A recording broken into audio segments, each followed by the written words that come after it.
thankful that you have brought them here to start them off on a journey of life-saving grace, God. Sometimes love just isn't enough, or is it? In high school, I was kind of under the covering of my parents and protected, and got caught up in the party scene and everything that goes along with, like the college lifestyle. Most people kind of get trapped in the things of this world from just regular partying, now locked in pretty heavy addiction issues, just absolutely life-consuming chaos.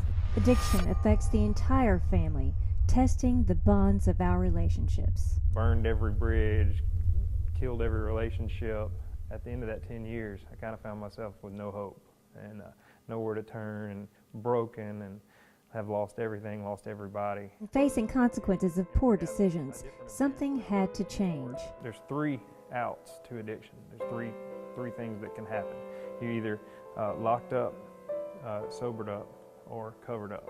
Got in some legal issues. And the choices I had was either go through the court system and all and deal with, maybe jail time or prison time, or I was gracious enough to be led to have the option to go to the Foundry. Finding hope in unlikely places, God revealed his unconditional love for Tim. The first night there, I'm in a room with 50 men, snoring around me, and I remember hitting my knees that night and saying, just broken, and saying, Lord, this is, I'm going to do this for real this time. I'll follow you. I'll do whatever you want me to do, but just don't let me be sick tomorrow.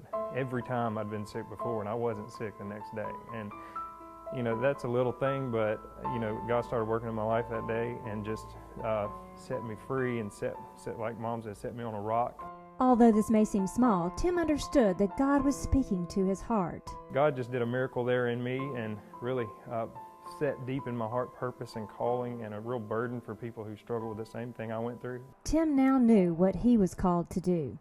There's a story in 1 Samuel 30 about the Brook Besor. There's this army of men who have lost everything. They've lost their women, children, lost anything that they would have thought would have mattered in real life. Same as I'd done. I'd lost everything, same as most people have. This world had beaten them down, and they lost all hope. And so they rest at the Brook Besor, and at that place, God works a miracle and brings restoration and brings favor and unmerited grace and mercy, and really restores their hope. And so that's kind of what this place, the name, kind of set this place into motion.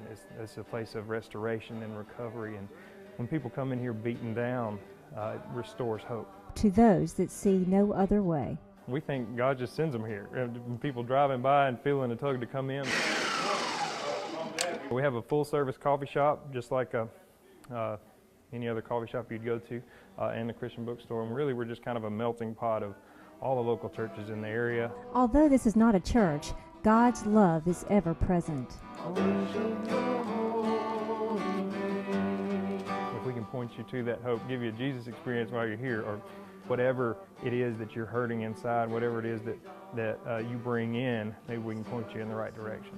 Offering a place to worship, to grow, and to be supported by others, their mission is to breathe life into those God leads into their doors. Just loving on other people, loving on those people who come in that are hurting, that have been beaten down by the world, and just loving on them, and whatever you can do to just pour the love of Christ into them, then that's when God really works a miracle in their life. So that's just the motto I live by: love God and love people. And if you do that, you cruise on along, and walk in your purpose and walk in your calling. To learn more, visit the Brook Besor on Facebook.